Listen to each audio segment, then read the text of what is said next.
ಕಾಂಗ್ರೆಸ್ ರಾಜ್ಯ ಸರ್ಕಾರ ಕೊಡ್ತಾ ಇರುವಂತ 2,000 ಹಣ ಎಷ್ಟು ಉಪಯುಕ್ತ ಆಗ್ತಾ ಇದೆಲ್ಲ.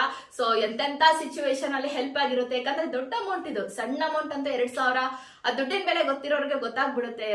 ತುಂಬಾನೇ ಹೆಲ್ಪ್ ಆಗಿರುತ್ತೆ ಖಂಡಿತವಾಗ್ಲು. ಸೊ ಎನಿಹೌ ಇಲ್ಲಿ ತನಕ 14ನೇ ಕಂತಿನ ಹಣ ಸಿಕ್ಕಿತ್ತು. 15ನೇ ಕಂತಿನ ಹಣ ಯಾವಾಗ ಅಂತ ವೇಟ್ ಮಾಡ್ತಾ ಇದ್ದಂತ ಮಹಿಳೆಯರಿಗೆ ಲಕ್ಷ್ಮಿ ಹೆಬ್ಬಾಳ್ಕರ್ ಮೇಡಮ್ ಅವರೇ ಸ್ವತಃ ಉತ್ತರವನ್ನ ಕೊಟ್ಟಿದ್ದಾರೆ. ಯಾವಾಗ ರಿಲೀಸ್ ಆಗುತ್ತೆ, ನಿಮ್ಮ ಅಕೌಂಟಿಗೆ ಯಾವಾಗ ಬರುತ್ತೆ ಅಂತ. ನವೆಂಬರ್ 30 ಅಲ್ವಾ ಇವಾಗ. ಸೊ ಮೊದಲನೇ ವಾರ 4 ರಿಂದ 5 ದಿನದ ಒಳಗೆ ಅಂತ ಹೇಳಿದರೆ ಡಿಸೆಂಬರ್ ಅನ್ನ ನೀವು ಲೆಕ್ಕ ಇಟ್ಕೋಬೇಕು. ಡಿಸೆಂಬರ್ ಮೊದಲ ವಾರದಲ್ಲಿ 2,000 ರೂಪಾಯಿ ನಿಮ್ಮ ಅಕೌಂಟಿಗೆ ಬರುತ್ತೆ ಅಂತ ಹೇಳ್ತಾ ಇದ್ದಾರೆ. ಸೊ ವಿರೋಧ ಪಕ್ಷದವ್ರು ಹೇಳ್ತಾ ಇದ್ದಾರೆ ಇವರು ಬೈ ಎಲೆಕ್ಷನ್ ಇದ್ದ ಪ್ಲೇಸಸ್ ಅಲ್ಲಿ ಮಾತ್ರನೇ 14ನೇ ಕಂತು ಹಾಕಿದ್ದಾರೆ, ಎಲ್ರಿಗೂ ಕೊಟ್ಟಿಲ್ಲ ಇವರು, ಅದ್ ಕೊಟ್ಟೇನೆ ವಿನ್ ಆದ್ರು ಅಂತ. ನೀವು ನಮಗೆ ಉತ್ತರ ಹೇಳ್ಬೇಕು.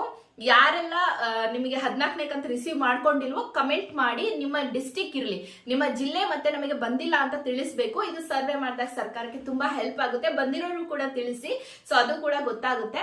ಅಂಡ್ ಯಾರೆಲ್ಲ ರೇಷನ್ ಕಾರ್ಡ್ ಕಳ್ಕೊಂಡಿದ್ರಿ, BPL ಟು APL ಗೆ ಕನ್ವರ್ಟ್ ಮಾಡ್ಕೊಂಡಿದ್ರು, ಅದೆಲ್ಲವೂ ಸರ್ಕಾರ ಮಾಡಿತ್ತಲ್ವಾ, ಅದನ್ನೆಲ್ಲ ಮತ್ತೆ ವಾಪಸ್ ಕೊಡ್ತಾ ಇದ್ರೆ. ಬಟ್ 2 ಕಂಡೀಷನ್ ಅನ್ನ ಬಿಟ್ಟು, ಗೌರ್ಮೆಂಟ್ ಎಂಪ್ಲಾಯಿ, ಟ್ಯಾಕ್ಸ್ ಎಂಪ್ಲಾಯಿ ಅವ್ರದ್ದು ಮಾತ್ರ ಕೊಟ್ಟಿಲ್ಲ.